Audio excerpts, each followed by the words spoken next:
RKB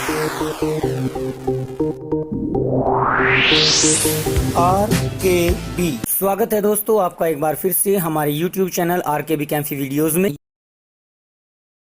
physics के पहले chapter वैद्युत क्षेत्र एवं विभव में सेकंड पार्ट यानी गॉस की प्रमेय आपका चला हुआ है, जिसमें हमने पिछली वीडियो में आपको एक समान रूप से आवेशित गोलीय कोश के कारण उत्पन्न वैद्युत क्षेत्र की तीव्रता नामक टॉपिक कराया था। आज उसी क्रम में हम अगला टॉपिक लेकर आए हैं, गोलीय कोश के कारण उत्पन्न वैद्युत विभव के मान को हम किस प्रकार से निकाल सकते हैं। आज यही टॉपिक हम लेकर चलेंगे।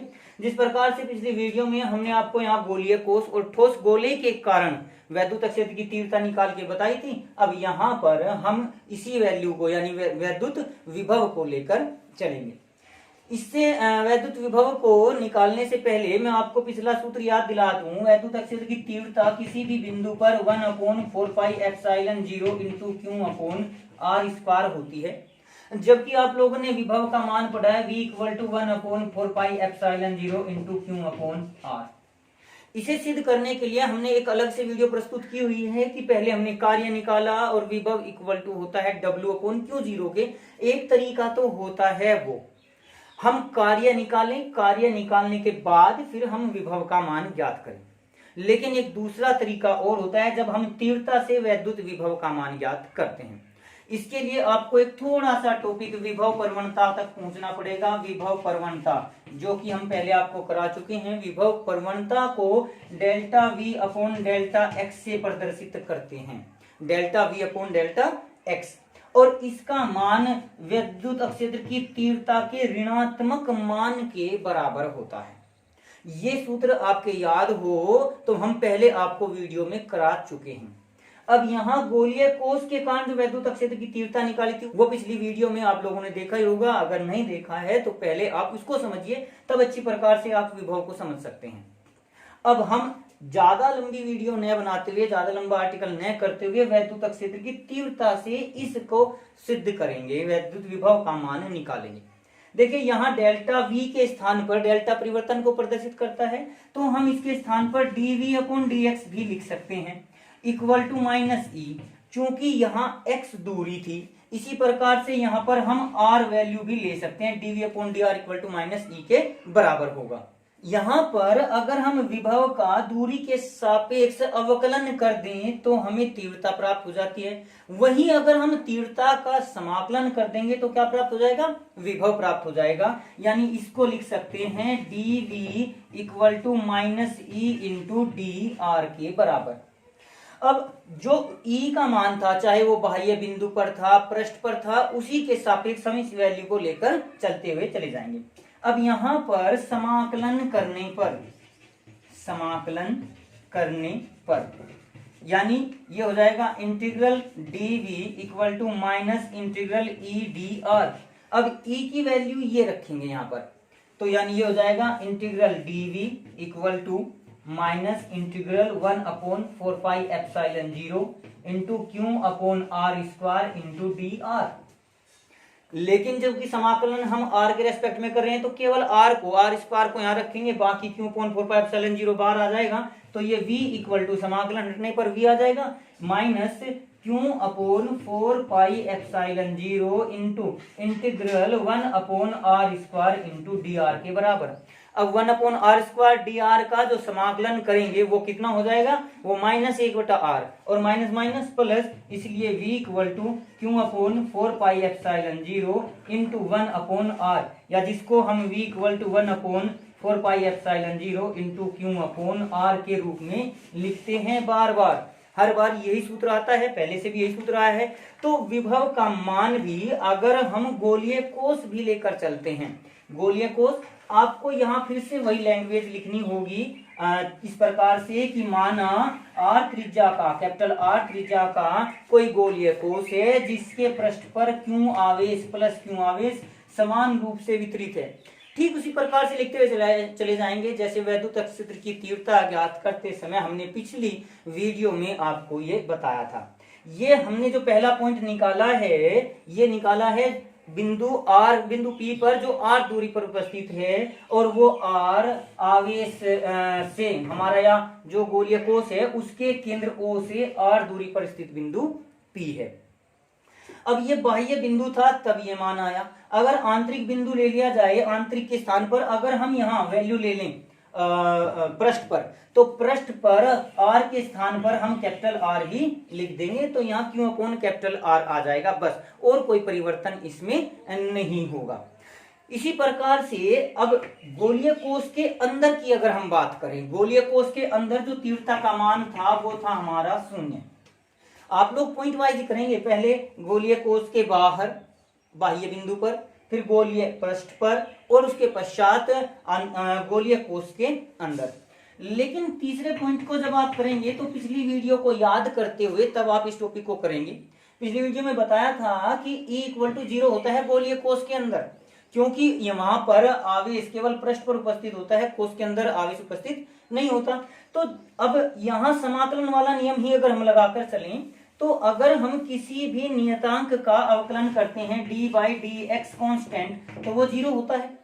इसी प्रकार से अगर हम समाकलन कर देंगे 0 का, तो वो नियतांक होता है। यानी यहां भी जब dv/dr निकालते हैं इक्वल टू -e से, और e का मान है 0, तो हम कह सकते हैं कि विभव का मान सदैव नियतांक होता है। चाहे वो गोलीय कोश के अंदर कहीं भी उपस्थित हो, उसका मान सदैव नियतांक होता है। हर एक बिंदु पर, कितनी भी दूरी हो, कम हो या ज्यादा हो, हर एक बिंदु पर उसका मान समान होगा। और इसी के साथ साथ आपको एक पॉइंट और याद दिला दूं, वो बन जाता है समविभव पृष्ठ, क्योंकि इसके हर एक पृष्ठ पर, हर एक बिंदु पर आवेश का मान समान होता है। तो ऐसा ही पृष्ठ समविभव पृष्ठ कहलाता है। इसी प्रकार से आप यहाँ गोलीय कोश के स्थान पर ठोस गोले का प्रयोग करके भी आप विभव के मान निकाल सकते हैं। और मैं तो आपसे कहूंगा कि मैंने ये वैल्यू वैद्युत क्षेत्र की तीव्रता के सापेक्ष निकाला है, पृष्ठ घनत्व के सापेक्ष नहीं निकाला। तो आप इस पृष्ठ घनत्व के सापेक्ष भी विभव के मान को निकाल कर अवश्य देखिए। चलिए अब अगला टॉपिक लेकर चलते हैं। तो अगला पॉइंट आपका आता है एक समान रूप से आवेशित समतल प्लेट के समीप तीव्रता। समतल प्लेट के रूप में अगर हम इस प्रकार से कोई एक प्लेट ले ले जो बिल्कुल समांतर है, समतल है, उस पर आवेश फैला हुआ है चारों तरफ, तो इसका हम एक चित्र बना सकते हैं। मान के चलिए कोई प्लेट है इस प्रकार से, इस पर +Q आवेश उपस्थित है, एक समान रूप से फैला हुआ है +Q आवेश, और इसका जो पृष्ठ आवेश घनत्व है वो सिग्मा है। यानी इस आवेश Q के साथ अगर इसका क्षेत्रफल A है तो पृष्ठ घनत्व का मान सिग्मा ले लिया। अब हमें इस प्लेट के केंद्र से R दूरी पर स्थित कोई बिंदु है जिस पर वैद्युत क्षेत्र की तीव्रता हमें ज्ञात करनी है। ये बिंदु मान के चलिए P है। अब इस P पर हम निकालते हैं वैद्युत की तीव्रता, तो गॉस की प्रमेय का प्रयोग करेंगे, और गॉस की प्रमेय के द्वारा हम यहाँ पर एक गॉसियन पृष्ठ बना सकते हैं। लेकिन जैसे ये प्लेट हमने कुछ इस प्रकार रख दी, तो इसके इधर भी और इधर भी दोनों ओर आवेश के कारण वैद्युत क्षेत्र की तीव्रता उत्पन्न होगी। तो कुल वैद्युत फ्लक्स के अनुसार हम मान निकालेंगे। तो आप जब इसके बारे में लिखेंगे, इसकी लैंग्वेज कुछ इस प्रकार से लिखेंगे, माना कैपिटल A क्षेत्रफल की कोई समतल प्लेट है जिस पर +Q आवेश एक समान रूप से फैला हुआ है, और इसका आवेश पृष्ठ घनत्व सिग्मा है। माना इसके केंद्र से बिंदु R दूरी पर स्थित P पर हमें वैद्युत क्षेत्र की तीव्रता ज्ञात करनी है। तो इस प्लेट के दोनों ओर R पार एक काल्पनिक बेलनाकार गॉसियन पृष्ठ खींचने पर, अब गॉसियन पृष्ठ कुछ इस प्रकार से खींचेंगे, जैसे ये यहाँ पर ये है, इधर हमने ये बना दिया, तो एक प्रकार से ये बेलनाकार पृष्ठ हो गया। ये जो गॉसियन पृष्ठ है उसका ये दोनों ओर खींचेंगे तो इधर भी होगा, और इसका थोड़ा सा इस तरफ भी हो जाएगा कुछ इस प्रकार से। ये यहाँ पर ये दूरी भी, जो यहाँ से ये दूरी है ये भी R है, और ये दूरी भी R है, दोनों दूरियां R हैं। तो कुल जो इसका वैद्युत फ्लक्स होगा, देखिए इस बिंदु के लिए आपका होगा EDA, इस बिंदु के लिए EDA। माना बिंदु P पर वैद्युत क्षेत्र की दिशा E और क्षेत्रफल वेक्टर D वेक्टर A जो होता है आपका, दोनों की दिशाएं समान हैं। यहाँ भले ही हमने इनके बीच में कुछ कोण थीटा दिखा रखा हो, लेकिन दोनों एक ही दिशा में है। इस आधार पर हम मान के चलेंगे। अगर कोई अन्य कोण होगा तो वो कोस थीटा वाला सूत्र लग सकता है। तो अब इसके पश्चात लिखेंगे कि इस समतल पृष्ठ के कारण, समतल प्लेट के कारण उत्पन्न कुल वैद्युत फ्लक्स का मान अगर हम निकालते हैं तो वो phi equal to E D A, vector E D dot A होता है एक्चुअल में। तो अगर हम इनका मान को देखें तो ये इस के अनुसार एक बिंदु हो गया हमारा ये पी, एक दूसरा बिंदु हो गया हमारा क्यू। तो कुल दोनों बिंदुओं की ओर, क्योंकि प्लेट समतल है, समान इस प्रकार से है, तो उसपे दोनों ओर आवेश समान रूप से फैला हुआ है, तो कुल वैद्युत क्षेत्र की रेखाएं बहुत सारी निकलेंगी। तो एक ईडीए और ये हो जाएगा vector E dot vector DA, इसलिए हमने दो बार लिख दिया दोनों के लिए। अब इसके पश्चात यहाँ पे वैसे तो ईडीए जो होता है फाई इक्वल टू हो जाता है ई ए कोस थीटा के, लेकिन दो मान होने के कारण हम सीधा इसको ई ए लिख रहे हैं। तो फाई ई की वैल्यू हमारी ये आ जाएगी, वैद्युत क्षेत्र का जो फ्लक्स है, वैद्युत फ्लक्स, उसका मान हमारा समतल प्लेट के दोनों ओर इस प्रकार से इतना मान आ जाएगा।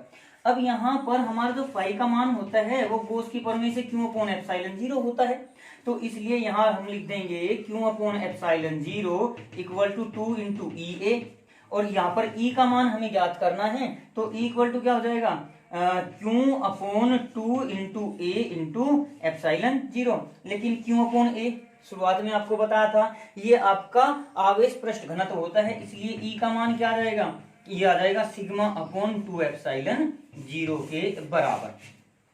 तो किसी भी समतल प्लेट के द्वारा अगर वैद्युत क्षेत्र की तीव्रता का मान निकालें तो उसके पृष्ठ घनत्व और एप्सिलॉन जीरो का 2 गुना इसके अनुपात के बराबर होता है। बड़ी आसानी से इस मान को निकाला जा सकता है।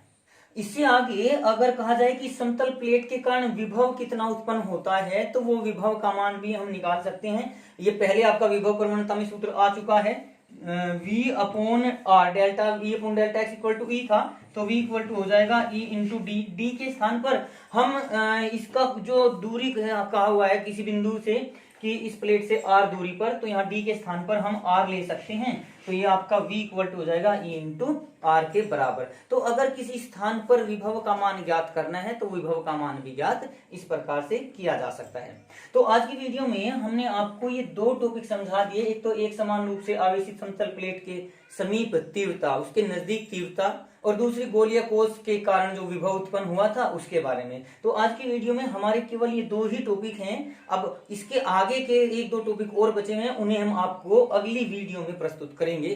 तो अगली वीडियो के लिए आप हमारे चैनल को सब्सक्राइब कर ले ताकि आप हमारे चैनल से जुड़े रहें और अगली वीडियोस लगातार प्राप्त करते रहें। आज की वीडियो में बस इतना ही। अगली वीडियो प्राप्त करने के लिए हमारे चैनल को सब्सक्राइब करें, वीडियो को लाइक करें, और अगर वीडियो अच्छी लगे तो कमेंट्स करें और दोस्तों को भी शेयर करें।